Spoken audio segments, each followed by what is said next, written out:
I'm here with.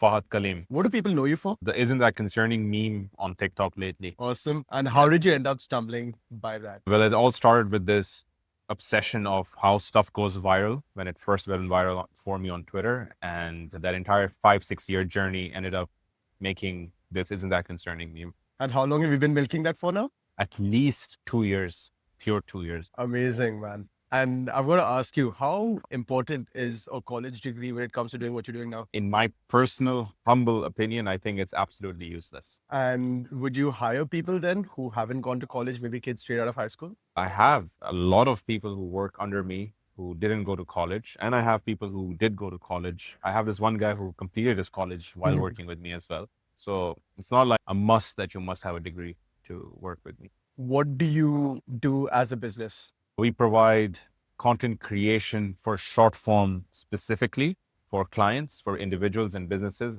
around the globe at this point for TikTok. And when you say just TikTok, but just you're a company that's actually headed by two people who've got very prominent profiles on TikTok. Why limit yourself to TikTok? Why not do so much more? It's something that so many people seem to do, but like, how do you manage to build all this just off of the back of TikTok? The reason we focused on TikTok from the beginning was because there was a gap in the market in 2020, 2021, in Dubai specifically. No one was doing organic reach on TikTok. And then it just kind of stayed that way for the longest time. And then the way content is created on TikTok and consumed on TikTok was replicated by Instagram, Snapchat, and so on and so forth. We realized we don't need to offer that as a separate service. We just gave our clients the choice to repost the content. And so we never really ventured into different services because just fulfilling the demand for this specific need by other clients was so huge, we didn't have the time to. Now, do you build all of this on your own? With my best friend and brother and partner, Muhammad Majdi. From your experience, what's important about having a partner and what sort of qualities are important when you start a business with another partner? It's like if you are good at A, your partner needs to be good at B. I was always good at content. He was always good at business development and sales. And when you put them together, I never have to worry about sales. I can just keep creating content. He doesn't have to worry about good content. He just has to go and sell. Fair.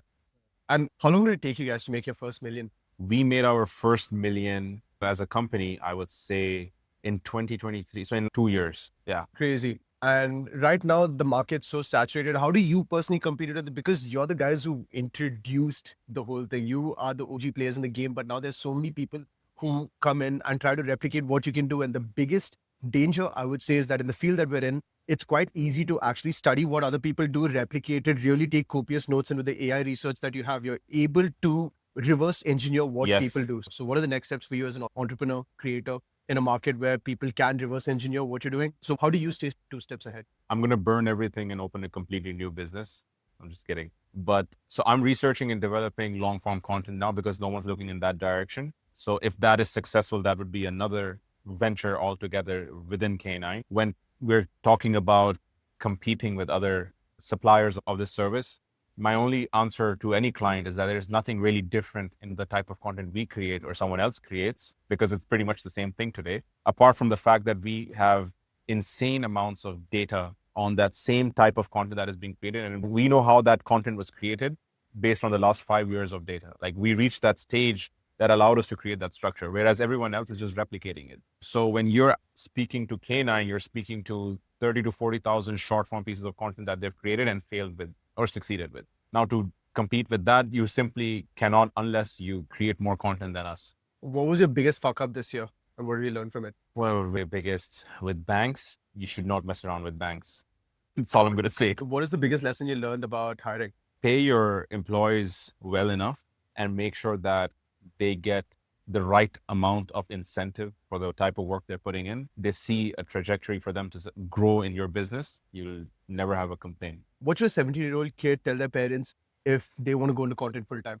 Give me the money that you're about to spend in my university for the next 4 years. Give me just 25% of that and risk it for 1 year and allow me to go and make it back for you. And if I do that successfully in year one, then I've proven myself that I can exponentially increase that over the next 4 years. And instead of you paying 100K for my uni, I might be bringing 100K into the house with a lot of clients in my pocket in the next 4 years. And that's what I did.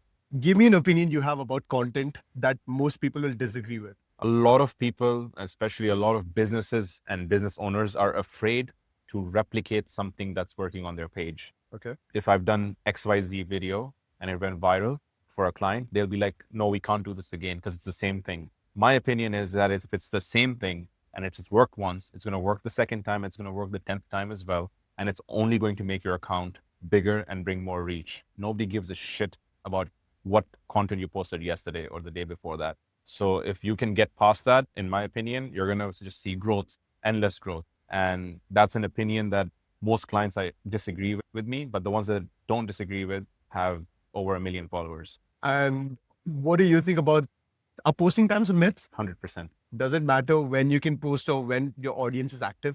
No, because the data that you get about your audience being active is collected from the videos that were posted before. You're posting a new piece of content now, and the algorithm does not know how the audience is going to react to it at any given point of time. It can't predict the future. It can just tell you based on data in the past.